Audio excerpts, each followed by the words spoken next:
हम जरा जो ऑप्टिमिज्म है गवर्नमेंट का उस पर बात करते हैं। लेकिन सबसे पहले जो महंगाई की शरह में कमी की मुसलसल दावा कर रही है हुकूमत, ये हमें क्यों नहीं नजर आ रही आम आवाम की जिंदगी में? उधर से तो बार बार यही कहा जाता है कि हमारी जिंदगियों में तो ये मल्टीप्लाई या नजर आती हुई नहीं नजर आ रही।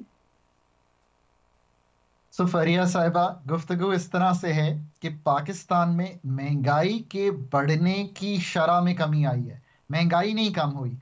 2023 में महंगाई के बढ़ने की शरह 29% थी। 2024 में जो मालियाती साल खत्म हुआ, उसमें महंगाई के बढ़ने की शरह 23.4% के करीब थी ऑन दी एवरेज, पिछले साल से कंपेयर करें। यानी कि पहले 100 रुपए की चीज 129 रुपए की हुई, फिर उसके ऊपर 24% बढ़ के 160 रुपए के करीब हो गई। अब जो ये साल गुजर रहा है और जो पहले 6 माह गुजरे हैं, आधा साल, उसमें 7.1 या 2% के हिसाब से महंगाई बढ़ी है। So what we are trying to explain here is कि महंगाई नहीं कम हुई, चीजें महंगी हो रही हैं, पर उस रफ्तार से नहीं हो रही जिस रफ्तार से पिछले 2 साल में हुई हैं। इसका मतलब ये है कि आपका चैनल अगर आपकी सैलरी इस साल 10 से 12% बढ़ा देता है और महंगाई की बढ़ने की शरह जो है वो 8-9% होती है, तो आपकी देन जो एक्चुअल कीमत, जो बाइंग पावर है, जो कुव्वत खरीद है, वो बढ़ेगी, आपकी रियल वेजेस बढ़ेंगी। अब तक ये होता रहा है कि महंगाई बहुत ज्यादा थी, तनख्वाहें उस तरह नहीं बढ़ रही थी, तो people were losing their buying power. So लोग ये कहते हैं कि चीजें तो सस्ती नहीं हुई, चीजों के बढ़ने की रफ्तार में कमी है, यही सबसे बड़ी हम्म। तकवीत है।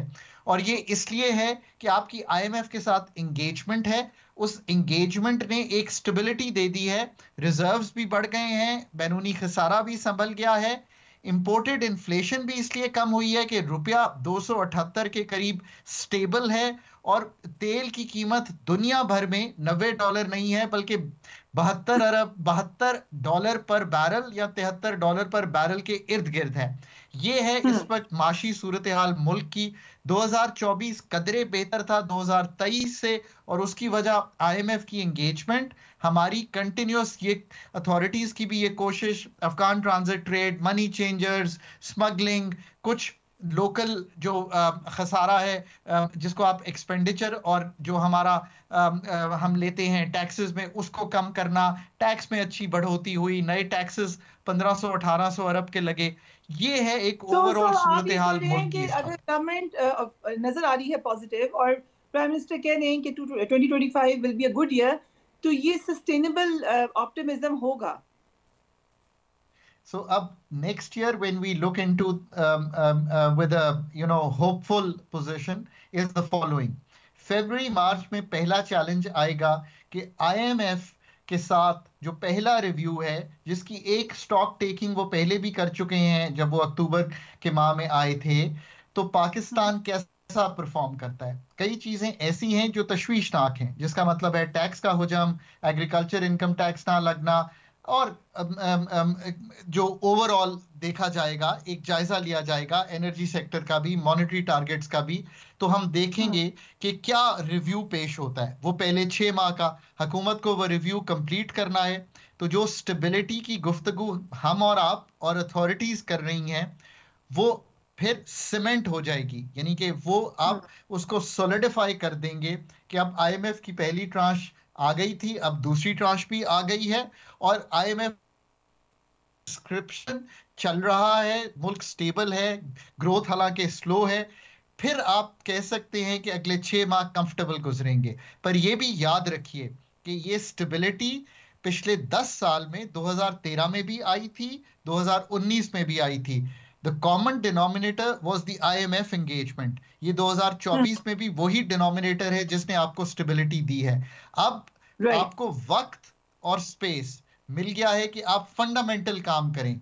अगर वो फंडामेंटल काम आपको होते हुए दिखाई दें, तो इस स्टेबिलिटी को आप तब्दील कर सकते हैं लोगों की तो प्रॉस्पेरिटी में। राइट, इसमें एक और जो हुकूमत ने ऐलान किया है, वो कोशिश कर रहे हैं कि बिजली की कीमत कम की जा सके। नापरा ने अपनी रिपोर्ट दे दी है, उसमें आपने पढ़ी होंगी कुछ सजेशंस, फी यूनिट कैपेसिटी अदायगी के हवाले से है, दीगर चार्जेस पर नजरसानी के हवाले से है। कितना प्रैक्टिकल लगती हैं आपको नापरा की जो सजेशंस है?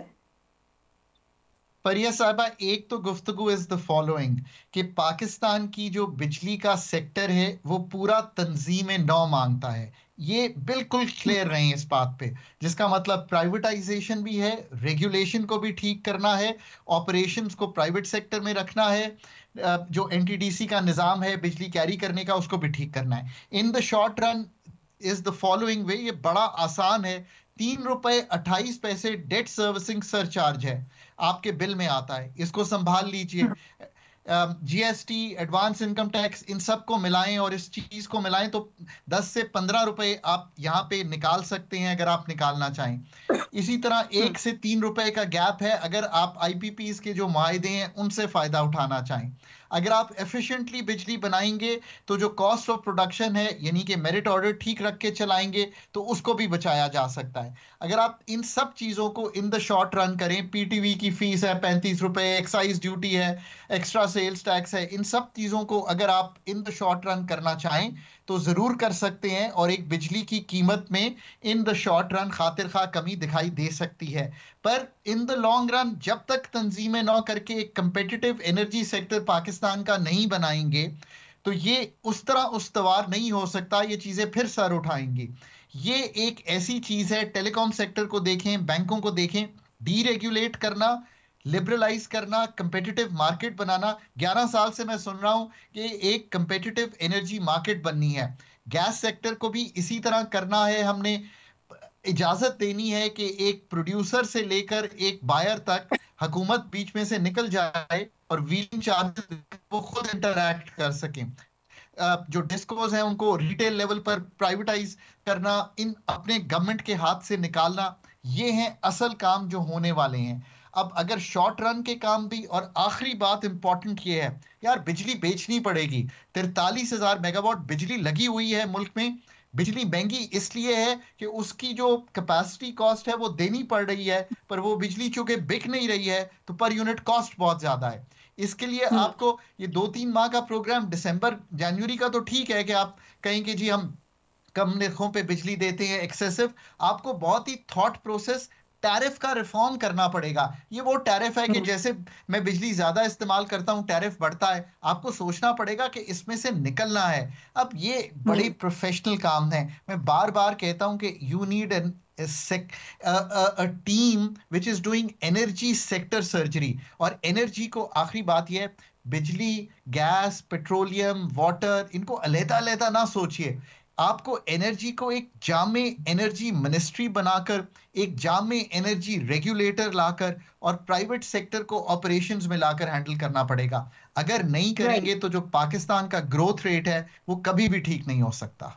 Right, Dr. Saab, thank you so much for joining us on the program.